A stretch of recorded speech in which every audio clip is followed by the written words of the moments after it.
Good morning, everybody. Pickerel here on the Mountains to Sea Trail, day 27. There was no day 26. Day 26 was a Nero Zero day in Hillsborough, North Carolina.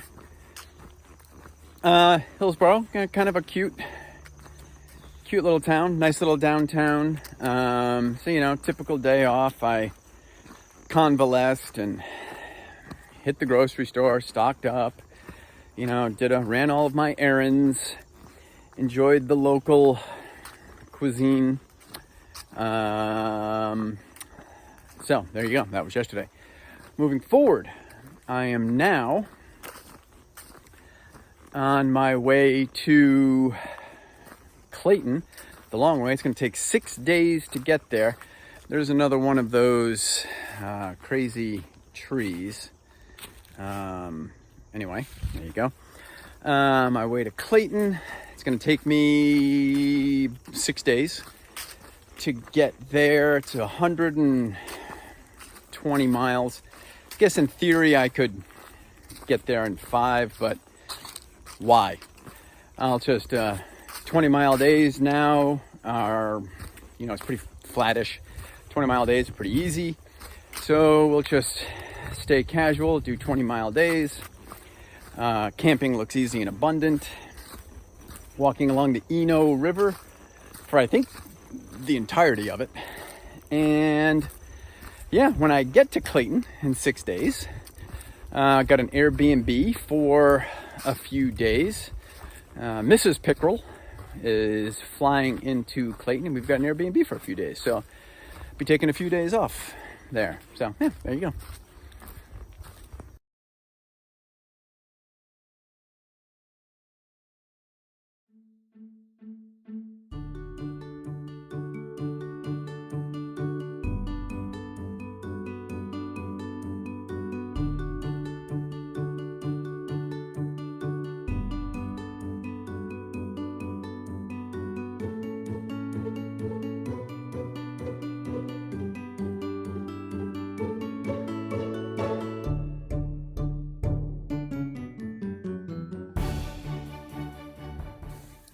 All right, so we got a little bit of an issue here. Something I've been hoping would improve and go away for, 10 days, 2 weeks, and it's my foot. So a lot of pain, middle of the foot, right about where you would expect stress fractures to be, or some of those little tensor muscles that are in between your tarsals. It's really hurting today for some reason. I mean, it's been hurting, but not enough for me to yap about.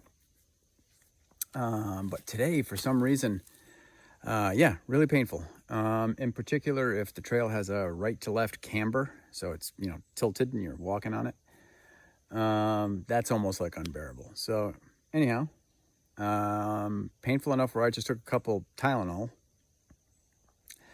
So that'll allow me to hike on it for the rest of today, which is another 5-6 miles. Probably damage it more because I can't feel the pain. And something we're obviously going to have to monitor. So stupid foot, better get better.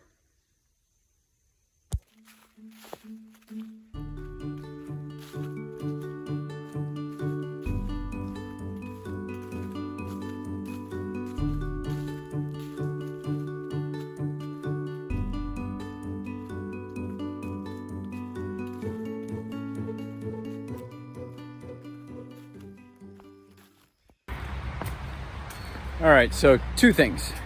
1, the Tylenol was effective and I can't feel my foot hurting like hell. So able to walk just fine, which is nice in the short run. 2, the trail, which runs along the river, passes underneath a fairly busy road. And looking on the map, said busy road had a pub 1/4 mile off the trail. So Little diversion, a brown ale and a couple hot wings later. An easy hour diversion, and I'm getting back on the trail. Happily rested at the pub. So anyway, it's about 5 o'clock. I'll hike for another hour and a half and find a place to set up camp for the night and mosey on. When you're walking by and you notice there's a giant ass vulture sitting right in that tree right there. And he apparently, or she, could be a girl, really doesn't care too much about me. But yeah, that's a big bird, isn't it? Local kids trying to harass it. But yeah, it's odd that it's not flying away. Anywho, big bird. Hey all. Interesting tidbit for Mountains to Sea Trail is we're currently tracking adjacent to a municipal sewer line. So that sewer line, buried, but with vents, runs about 20 yards to the left of me. And when you walk by those vents, or where the manholes come up, it's pretty stinky. Why is it stinky? Because it's sewerage.